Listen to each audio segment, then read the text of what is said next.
Hello বন্ধুরা, welcome to my channel স্বপ্নের শিশুয়ালয়। আমি চলে এসেছি আপনাদের জন্য আরেকটি ভিডিও নিয়ে। এটা হচ্ছে সুপুষ্টি পক্ষ পালন মাস এপ্রিল 2025। এই যে 18/4/2025 তারিখে কীভাবে সুপুষ্টি পক্ষ পালন করবেন দেখে নিন এই ভিডিওতে। স্থান দক্ষিণ মাধবপুর অঙ্গনওয়াড়ি সেন্টার, এটা হচ্ছে আমার কেন্দ্রের নাম, আপনারা আপনাদের কেন্দ্রের নাম লিখবেন। বিষয় হচ্ছে ডায়রিয়া প্রতিরোধ। আমার টাইম হচ্ছে 10টা থেকে 12টা, আপনারা আপনাদের সুবিধা মতো আপনাদের সময় লিখবেন বা করবেন। অর্ধ ইংরাজি 18/4/2025 তারিখে দক্ষিণ মাধবপুর অঙ্গনওয়াড়ি কেন্দ্রে সার্ভেরিয়ার জনসাধারণের নিয়ে ডায়রিয়া প্রতিরোধের মিটিং করা হলো। উক্ত সবার আলোচ্য বিষয় কি? এক হচ্ছে অঙ্গনওয়াড়ি সেন্টার এরিয়ায় মানুষদের ডায়রিয়া সম্পর্কে সচেতন করা।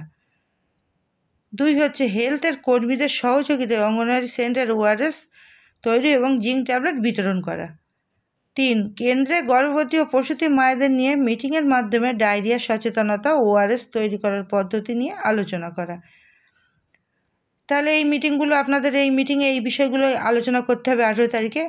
অঙ্গনওয়াড়ি সেন্টারে আপনার যতগুলো আপনার এরিয়ার মধ্যে যা মানুষ আছে আপনি তাদেরকে কেন্দ্রে আসতে বলবেন মিটিংয়ের জন্য। মা, শিশু এবং অভিভাবক এবং আরও যারা আসবেন তাদের সবারকে আসতে বলবেন।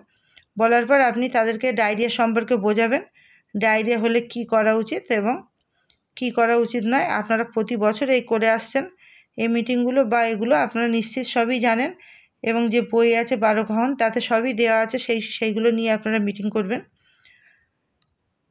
হেলথ কর্মীদের সঙ্গে যোগাযোগ করবেন, তাদের নিয়ে যদি অঙ্গনওয়াড়ি সেন্টারে ওআরএস এবং জিঙ্ক ট্যাবলেট বিতরণ করা যায় এবং বুঝিয়ে দেওয়া যায় তাহলে আরও কিন্তু খুবই ভালো হবে, যাতে তার জনসাধারণের বুঝতেও সুবিধা হবে এবং তারা ডায়রিয়া হলে কি করবে সেগুলো সম্পর্কেও তারা সচেতন হবেন।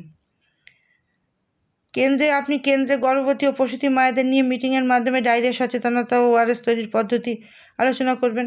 জানেন যে বারবার জলের মতো পায়খানা হলে সেটাকেই ডায়রিয়া বলে। ডায়রিয়া হলে কীভাবে ওআরএস খাওয়াবে, আর ওআরএসটা কীভাবে খাওয়াবে সেটা বুঝিয়ে দেবেন। যে প্রথমে সাবান দিয়ে হাত ধুতে হবে, কারণ হাত পা সবসময় যেন পরিষ্কার থাকে। তারপর একটা পরিষ্কার জায়গা নিয়ে তাতে 1 লিটার পরিশ্রুত জল, সেটা ফোটানো জলও হতে পারে, সেই জলে ওআরএসটা পুরো ঢালবে এবং পরিষ্কার চামচ দিয়ে নাড়বে। যে ওআরএসটা ঢেলে দেওয়ার পরে চামচ ওটা কিন্তু বসে গেল বা গুললো না তা নয়, পুরো করবে, পুরো নেড়ে দেবে এবং সেটা 24 ঘন্টার মধ্যে কিন্তু খাওয়াতে হবে। 24 ঘন্টা পার হয়ে গেলে কিন্তু ওইটা নষ্ট হয়ে যাবে এবং বারবার এই ওআরএস খেতে হবে।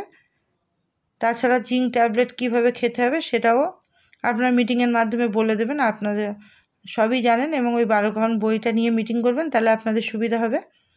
এইভাবে আপনারা মিটিংটা করবেন 18 তারিখে, এবং পরবর্তী মিটিংও আছে 19 তারিখে। 19 তারিখে লাস্ট। আপনারা প্রত্যেক দিন মিটিংগুলো, এই যে ভিডিওগুলো দিয়েছি প্রতিদিনের ভিডিও দিয়েছি 14 তারিখ থেকে। 15 তারিখ ছুটি ছিল, 14 ছুটি থাকবে, 14, 16, 17, 18, 19 এই কদিন আপনারা কীভাবে মিটিং করবেন এবং কীভাবে খাতা লিখবেন সে সম্পর্কে আপনারা দেখে নিন এবং কেন্দ্রে সেইভাবে মিটিং করবেন। আর যদি কিছু জানা থাকে কমেন্টে লিখে পাঠাবেন, আমি অবশ্যই চেষ্টা করব আপনার উত্তর দেওয়ার।